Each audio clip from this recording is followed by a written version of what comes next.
انسان کی سب سے بڑی خوبی یہ ہے کہ وہ دوسروں کے لیے آسانیاں پیدا کرے، چاہے خود مشکلات میں ہو۔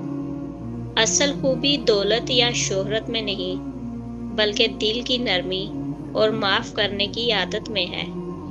یہی خوبی انسان کو اللہ کے قریب اور مخلوق کے دلوں میں بلند کرتی ہے۔ جو اپنے کردار سے عزت کماتا ہے، اس کی شہرت صدیوں تک زندہ رہتی ہے۔ جو اللہ سے غافل ہوتا ہے، وہ دنیا میں بھی ذلیل اور آخرت میں بھی خسارے میں رہتا ہے۔ بہادری وہ ہے جو خوف کے باوجود نیکی کا انتخاب کرے۔ وقت اور حالات کبھی بھی کسی کے نہیں ہوتے، صرف اللہ اور نیک اعمال ساتھ دیتے ہیں۔ رشتوں کی پہچان مشکل وقت میں ہوتی ہے، خوشی کے دنوں میں تو سب ساتھ ہوتے ہیں۔ انسان غرور میں پہاڑوں کو بھی کمتر سمجھ لیتا ہے اور عاجزی میں ریت کے ذرے کو بھی قیمتی جان لیتا ہے۔ خوشیاں بانٹنے سے بڑھتی ہیں اور غم بانٹنے سے کم ہو جاتے ہیں۔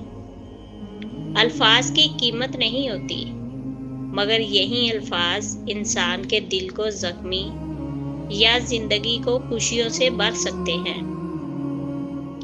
انسان سب کچھ برداشت کر لیتا ہے، لیکن اپنی محنت کی ناقدری نہیں۔ موت سے ڈرنا نہیں چاہیے، ڈرنا چاہیے اس زندگی سے جو مقصد کے بغیر گزر جائے۔ وقت سب سے بڑا استاد ہے، یہ زخم بھی دیتا ہے اور علاج بھی سکھاتا ہے۔ جو انسان دوسروں کو حقیر سمجھتا ہے، وہ خود بھی ایک دن لوگوں کی نظروں سے گر جاتا ہے۔ غم کا سب سے بڑا علاج اللہ کی یاد ہے، جو دلوں کو سکون دیتا ہے۔ انسان کی اصل پہچان اس کے اچھے وقت میں نہیں، بلکہ مشکل وقت میں ظاہر ہوتی ہے۔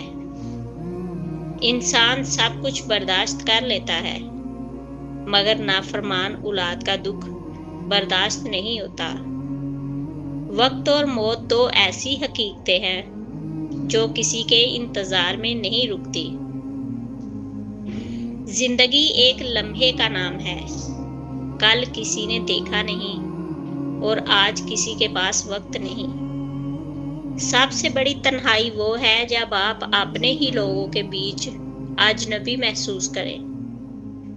جب انسان کا فائدہ ختم ہو جائے تو اس کی اہمیت بھی ختم کر دی جاتی ہے۔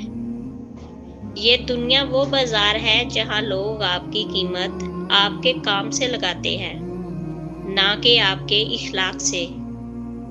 جسے اپنی تعریف سننے کی عادت پڑ جائے، وہ سچائی کو برداشت نہیں کر پاتا۔ انسان جب دوسروں کے مقام کو حقیر جاننے لگے تو سمجھ لو کہ اس کا اصل مقام گرنے ہی والا ہے۔